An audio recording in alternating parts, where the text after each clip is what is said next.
Hello, and welcome to Jonathan Tobin Daily. I'm JNS Editor-in-Chief Jonathan Tobin.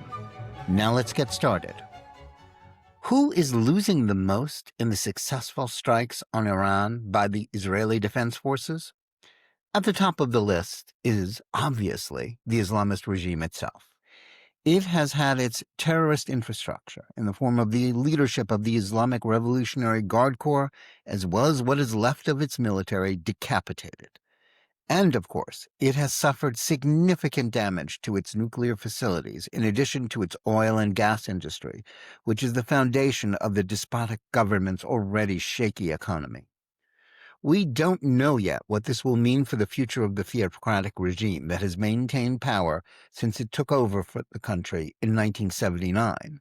And it's still far from clear whether the credibility lost by the way that the Israeli Air Force has been able to operate with impunity, destroying government's assets and leaders, will be enough to shake off their tyrannical grip on a nation that desperately needs to replace it. The other big loser in this struggle is a woke right faction of the conservative movement in the United States that opposes Israel and has been fervently opposed to any action to stop Iran from gaining nuclear weapons.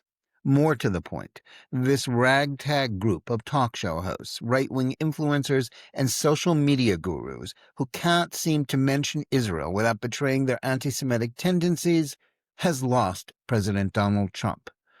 Or to be more precise, they never really had him. The most prominent of these voices on the right is former Fox News host Tucker Carlson, whose shows and posts on the X platform reach many millions of people. As I've noted previously, Carlson is adamant about his distaste for Israel and his willingness to shill for the Iranian regime as well as its ally Qatar.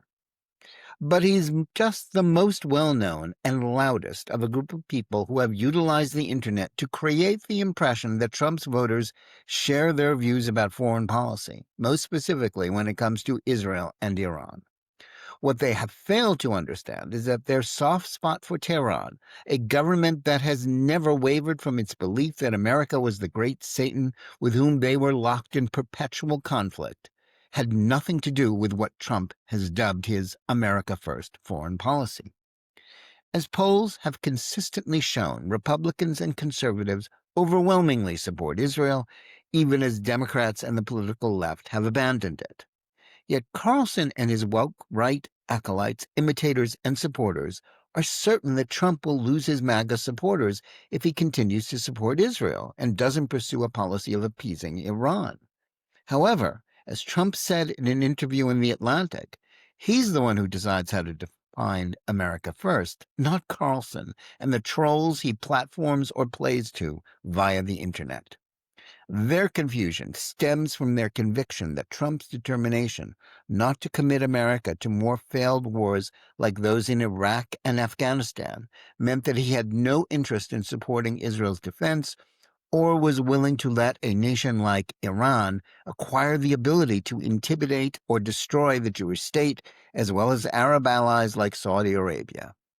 It's true that Trump chose not to join Israel's effort to decapitate the Iranian regime and its nuclear facilities, and his futile negotiations with the rogue regime to get it to give up its nuclear ambitions, led by his clueless Middle East envoy Steve Witkoff, may have given both Tehran and some on the American far right the impression that in his second term, Trump would be channeling the foreign policy of former President Barack Obama. Even if those negotiations weren't part of some elaborate feint to lull the Iranians into a sense of complacency about their security and the strength of their diplomatic position, as the Hudson Institute's Michael Doran thinks is possible, Trump's position on Israel's Iran offensive is a grave disappointment to woke-right pundits and posters. Future historians will have to unravel the minute-by-minute process by which Israeli Prime Minister Benjamin Netanyahu informed Trump of intentions to attack Iran. We know that the president was publicly saying that he wanted negotiations to continue, which had already reached an impasse, and that he didn't want the Israelis to strike. Yet the Israelis went ahead with it anyway. Some Critics of Trump and Israel on both the left and the right are claiming that this illustrated the administration's weakness, as well as demonstrated that their conspiratorial fantasies about the Jews running American foreign policy were true. Yet had he wanted to, Trump could have stopped the Israelis or at least distanced the United States from the war in a tangible manner that would have severely impacted Jerusalem's decision-making process. That is, after all, exactly what previous presidents, including Obama and Joe Biden, had done when they repeatedly forbade the Israelis from striking Iran. He could have, as Biden or whoever was actually running foreign policy from 2021 to 2025 did, threatened to stop the resupply of arms and ammunition needed to fight Hamas in Gaza. Since the start of the war, the Palestinians and their Iranian backers began with the Hamas atrocities in Israel on October 7, 2023. Trump could have threatened not to help defend Israel from Iranian missile attacks, and he could have publicly disavowed the Israeli offensive by condemning it. Yet, although that's what Carlson wanted, the president did none of that. Instead, he subsequently pronounced the Israeli attacks as excellent, telling the world that he had known everything about them in advance and warned of more to come if the Iranians did not come to heel.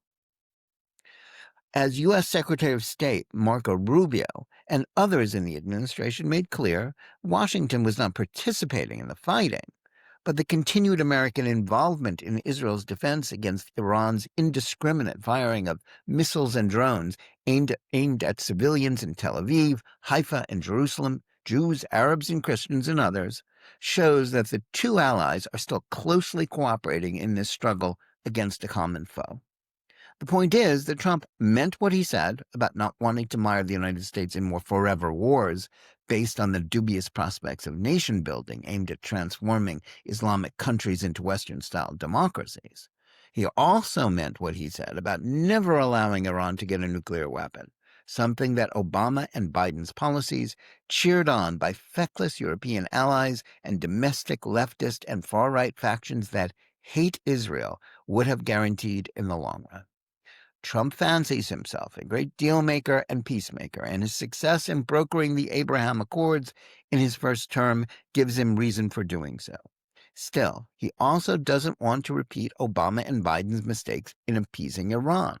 His backing for Israel's efforts, couched though they were with calls for Iran to rejoin his nuclear talks, was the opposite of what the anti-Israel crowd's definition of America First was. Supporters and foes of Israel are expending enormous energy trying to interpret his every statement about the current war, in which at one moment he cheers on the Israelis and then expresses his desire for the war to end and for Jerusalem and Tehran to make a deal. More consistency in his communications would be preferable, but that isn't how Trump operates. As with most such efforts to monitor his daily flow of statements and social media and postings on a host of issues, this is a fool's errand. Trump's stand on the war against Iran is not a matter of interpretation. Had he been determined to stop it, he could have done so or imposed penalties on Israel in such a way as to make its continuation difficult, if not impossible. Unlike the liberal foreign policy establishment or America's European allies, who have no appetite for confronting the world's leading state sponsor of terrorism that believes itself engaged in an Islamic forever war to destroy the West, Trump understands that such threats cannot be appeased. It's true that he preferred that Middle East policy be a function of trade deals rather than security crises.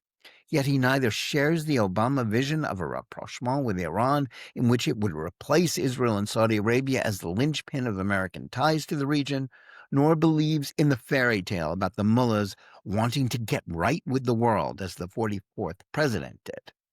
If he wants improved relations with Iran, it is now apparent that it will only be on his terms, which would involve nuclear concessions that Tehran won't concede without compromising the regime's basic purpose of a never-ending war on Israel and the West. Those expecting Trump to force Israel to restrain itself and end the war prematurely are likely to be disappointed, as those, like Carlson, who want Washington to end the alliance with Jerusalem. Like most Americans, Trump wants a non-nuclear Iran, and admires the ingenuity, brilliance, and daring of the IDF's operations, while believing that this is a job that the Israelis ought to do themselves, albeit with U.S. assistance. Restraint in resisting Iran and an unwillingness to understand the threat to the West posed by a terrorist regime is what brought the world to this point. The effort to prevent Israel from achieving its goal of doing irreparable damage to the Iranian nuclear and ballistic missile programs is the true threat to peace at the moment. The accusation that Israel started this conflict is a lie, since Iran has been engaged in fomenting a seven-front war against the Jewish state via its terrorist proxies long before the events of October 7th. Whatever the ultimate outcome of this campaign turns out to be, the notion that Trump was an isolationist who would betray Israel, as those on the left and the woke right want the United States to do, have proved to be an anti-Semitic pipe dream. Tucker Carlson and his crowd had no influence on the first Trump administration's historic pro-Israel policies, and, much to their consternation, they are having just as little impact on those of his second. Thanks for listening. Please remember to tune in every day for Jonathan Tobin Daily Edition and every week for Think Twice, my full-length JNS TV program. No matter which of the podcast platforms you listen to us on, please like and or subscribe to JNS, click on the bell for notifications, and give us good reviews. Please write to us at thinktwice@jns.org and let us know where you listen or watch the show and what you think about it. And remember, keep reading and thinking for yourself.